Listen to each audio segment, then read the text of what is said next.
ஆண்டவராகிய இயேசு கிறிஸ்துவின் நாமத்தில் என் அன்பின் வாழ்த்துக்கள்.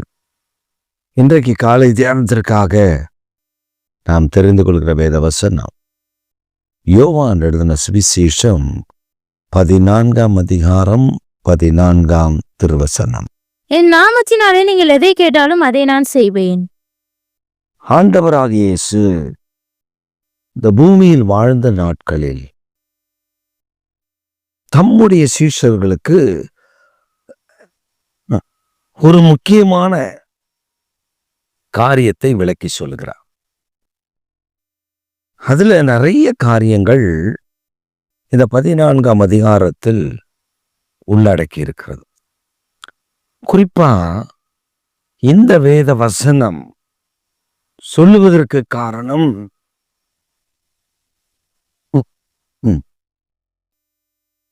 என் நாமத்தினாலே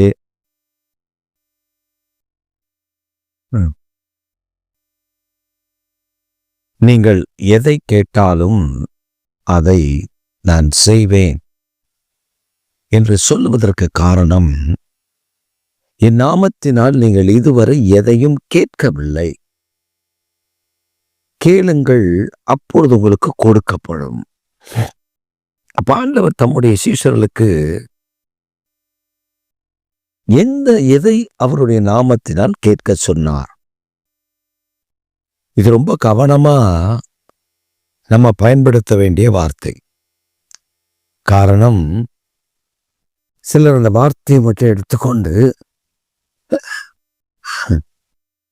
அவர் கேட்டா தருவேன்னு சொல்லிட்டாரு அப்படின்னு சில காரியங்களை தவறுதலா கேட்பது உண்டு.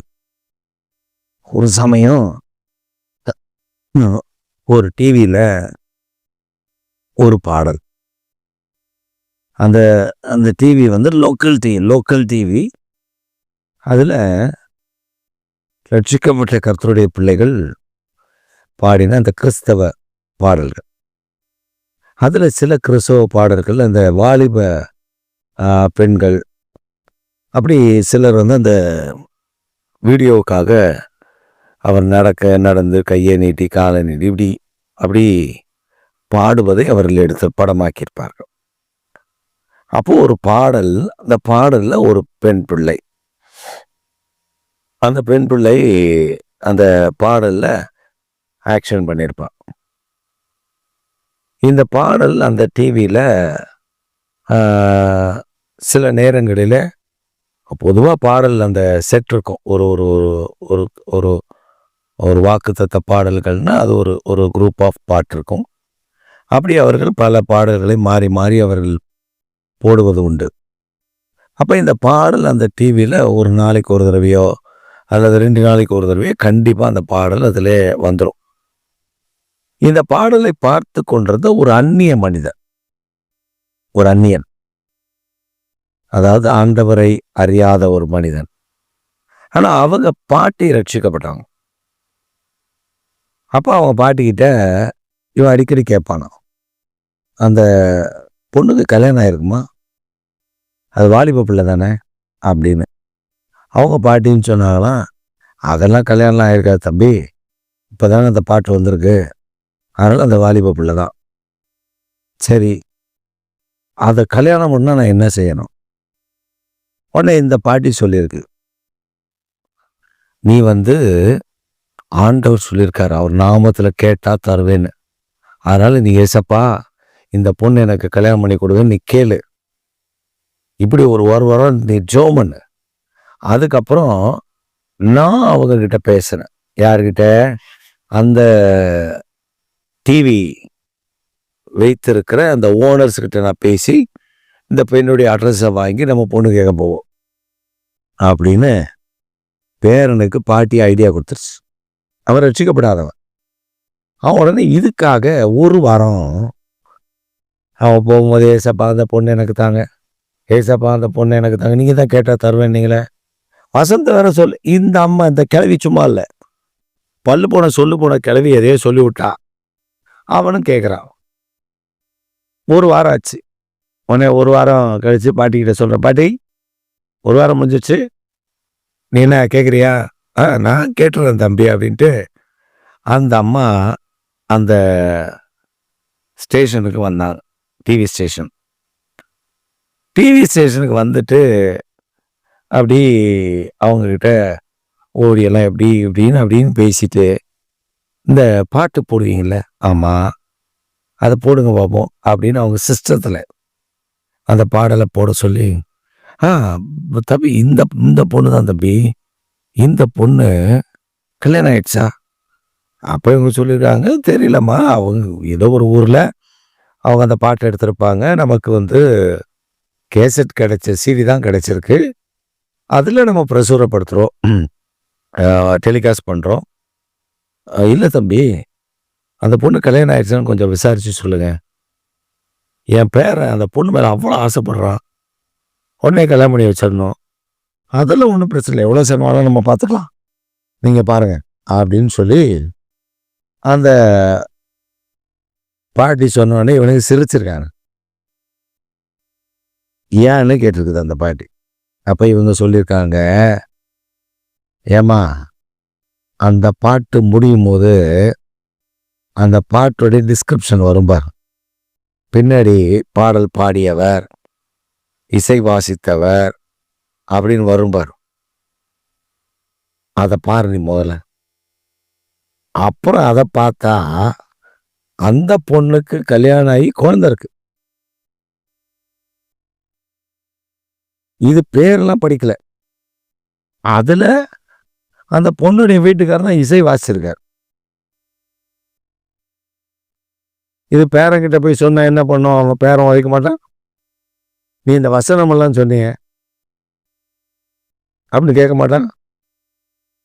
யோசிச்சு பாருங்க, இந்த உணர்வுக்கு ஆண்டவர் அதுக்கு சொல்லலை. அந்த பொண்ணை எனக்கு கல்யாணம் பண்ணிதாங்க ஆண்டவரே, நாமத்தினால நீர் எதை கேட்டாலும் செய்வேன்னு சொன்னீரே, இந்த கார் எனக்கு தாங்க, இந்த வீட்டு எனக்கு தாங்க, இது கேட்க சொல்ல ஆண்டவர். அதுக்கு முந்தின ஒரு வசனம் இருக்கு பாருங்க, 12ஆம் வசனத்தை நீங்க கவனமா வாசி பார்த்தீங்கன்னா, என்னை விசுவாசிக்கிறவன் நான் செய்த கிரியைகளை தானும் செய்வான், இதை பார்க்கிலும் பெரிய காரியங்களை செய்வான். அப்ப என் நாமத்துல நீங்க கேட்டா நான் செய்த கிரியைகளை செய்வீங்க, இதிலும் பெரிய கிரியைகளை நடப்பிப்பீர்கள். அப்ப நான் ஒரு குஷ்டரோகியை சுகமாக்கினா நீங்க பல குஷ்டரோகிகளை சுகமாக்குவீர்கள் என் நாமத்துல. அதாவது இயேசு கிறிஸ்து என்ற நாமத்துல அப்படிப்பட்ட அற்புதங்கள் நடக்கும் என்பதை தான் இதை சொல்ற. அதுக்கு முந்தின வசனத்தில் தெளிவா இருக்கு, குமாரனில் பிதா மகிமைப்படும்படி. அப்ப ஆண்டவர் சொல்றாரு, ஒரு கண்டிஷனோட தான் சொல்றாரு, நீ கேட்கறது எல்லாமே தேவநாம மகிமைக்காக கேளு, அது அப்படியே நடக்கும்.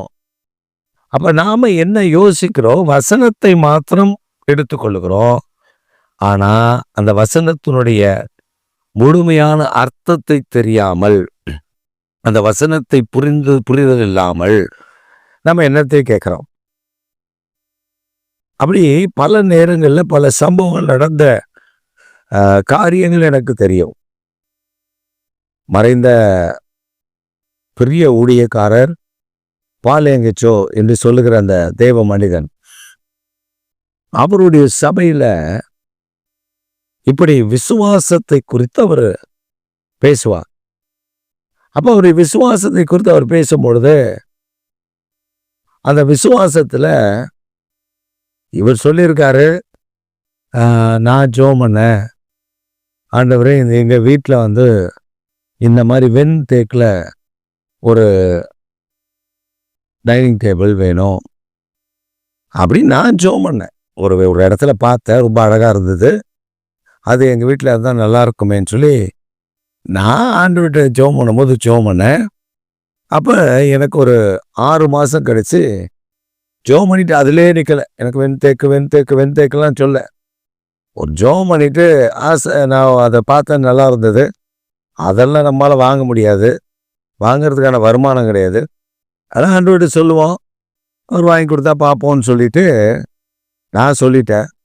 6 மாதம் கழித்து ஒருத்தர் அமெரிக்காவிலேருந்து இங்கே தங்கியிருந்தவர் மீண்டும் அமெரிக்கா அவருக்கு டிரான்ஸ்ஃபர் கிடச்சி போகும்போது அவர் வீட்டில் இருந்த இந்த வெண் தேக்கு அந்த டைனிங் டேபிள் அவர் யாருக்கு தர்றதுன்னு யோசிச்சு பாஸ்டர்கிட்ட கொடுத்துட்டு போயிடலாம் அப்படின்ட்டு என் வீட்டுக்கு எல்லாத்தையும் ஏற்றி அனுப்பிட்டு ஃபோன் பண்ணி சொல்லிட்டாரு, பாஸ்டர் இப்படி நான் ஊருக்கு போகிறேன், அதனால் அந்த தேக்கு அந்த இதில் நான் விற்க முடியாது, அதை உங்ககிட்ட அனுப்ப காணிக்க வச்சுக்கோங்கன்ட்டு இவர் என்னெல்லாம் கேட்டாரோ அதெல்லாம் வந்துருச்சு.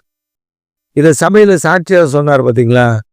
உடனே நம்மால் இவர் என்ன சொன்னார், நான் ஒரு இடத்துல பார்த்தேன், சரி ஆண்டவருக்கு சித்தமானா இது நம்ம வீட்டில் இருந்தால் நல்லா இருக்குமே, இந்த மாதிரி இதை வாங்குறதுக்கு நமக்கு நிர்வாகம் இல்லை, நம்ம ஜோமனும் கர்த்தர் கொடுத்தா வாங்கிக்கலாம் அப்படின்னு தேவ திட்டத்துக்கு ஒப்பு கொடுத்து ஜோமனார். நம்மால் ஒரு ஆள் இதை கேட்டுட்டு உடனே போய் அவன் வீட்டு பக்கத்து வீட்டில் வச்சிருந்த BMW காரில் போய் கையை வச்சு நிற்கிறான். இயேசுவின் நாமத்தில் இதை கர்த்தர் எனக்கு சொந்தமாக்கி தாங்கன்னு. அவன் பக்கத்து வீட்டுக்காரன் வந்து கார் எடுக்க வரும்போது, காரில் தொடாத, இது ஏன் காரு, கர்த்தர் எனக்கு கொடுத்துட்டாரு. அவர் சொல்லியிருக்காரு, தம்பி இது ஏன் கார் தம்பி, நீங்கள் தள்ளுங்க, நான் வெளில போகணுன்னா என்ன உன் காருன்ற, இது ஏன் காரு. விசுவாசத்தில் நான் ஆண்டவர்கிட்ட கேட்டேன், ஆண்டவர் இது உன் காருன்ட்டார், இது என்னது நீ கை வைக்காத. அவர் எவ்வளோ சொல்லி பார்த்தாரு, கேட்கல. அப்புறம் போலீஸ் வந்து 4 முட்டு தட்டி ஆளை தூக்கிட்டு போய் அப்போ தான் சொல்கிறார், எங்கள் பாஸ்டர் சொன்னார் விசுவாசத்தில் கேளு, அது உங்கள் பாஸ்டர் சொன்னால் நீ போய் ஜெபத்தில் கேளு, அது அவங்க விட்டு வண்டியை பிடிச்சி தொங்குவியா. இப்போ பாருங்க, தவறாய் புரிதல். அவரை பாலங்கிச்சு அவருடைய புத்தகத்தில் 4th டைமென்ஷன் புத்தகத்தில் ரொம்ப அழகாக எழுதியிருக்காரு இதெல்லாம். அவர் சொல்ல இப்படியெல்லாம் போய் பைத்தியக்காரத்தனமாக கேட்டு என் பேர் ரிப்பேர் ஆகிட்டு வந்து ஆளாக இருக்கான். அதனால் ஆண்டவருடைய வார்த்தையினுடைய தெளிவு நமக்கு இருக்கணும். ஒரு வார்த்தை இருக்குன்னா அந்த வார்த்தையினுடைய தெளிவு, முன்னையும் வாசிக்கணும் பின்னையும் வாசிக்கணும். அந்த வார்த்தை எந்த நோக்கத்திற்காக என்ன கான்செப்டில் சொல்லப்பட்டிருக்குன்னு அறியணும். அப்புறம் தான் நம்ம அந்த காரியத்தை நம்ம முன் வச்சு ஜெபிக்கணும். நிறைய பேருக்கு அந்த அந்த கான்செப்டே தெரியாமல் என்னத்தையாவது ஜெபம் பண்ணி என்னத்தையாவது பண்ணி குழப்பத்தை கொண்டு பண்ணிடுவாங்க. அதனால் இந்த காலை வேளையில் ஆண்டவர் அவர் நாமத்தினால எதை கேட்டாலும் செய்வேன்னு சொல்லியிருக்காரு. என்ன செய்வார், அவர் நாமம் மகிமைப்படும்படி கேட்கணும். என்ன கேட்கணும், அவர் செய்த கிரியைகளை நாமும் செய்யணும். அதை விட பெரிய கிரியைகளை செய்வதற்குத்தான் ஆண்டவர் உங்களை என்னை தேர்ந்தெடுத்தார். அப்போ நம்ம தேர்ந்தெடுத்திருக்கிற கர்த்தர் சும்மா இல்லை. அப்போ நாம் அவருடைய கிரியைகளை நடப்பிப்பதற்காகத்தான் நம்மை தேர்ந்தெடுத்தார். நாம் வெண்டைக்காய்க்கும் வெள்ளை பூண்டுக்கும் வெங்காயத்துக்கும் அதுக்கும் இதுக்குமே நம்ம கேட்குறோம். அதெல்லாம் இல்லை, அதெல்லாம் தருவார். இதெல்லாம் அழிந்து போகிற காரியம், அதெல்லாம் தருவார். தேவ நாம மகிமைக்காக காரியங்களை செய்வதற்கு நீங்களும் நானும் விட்டு கொடுத்து அவர் நாமத்தில் கேட்டா அற்புதம் நடக்கும். ஒரு வியாதிஸ்தர் வருகிறான், அவன் இந்த வியாதிஸ்தரை குணமாக்க இயேசு கிறிஸ்துவின் நாமத்தில் கேட்டா அது நடக்கும் என்பதைத்தான் ஆண்டவர் இந்த காலை வேளையில் நம்மோடு கூட பேசுகிறார்.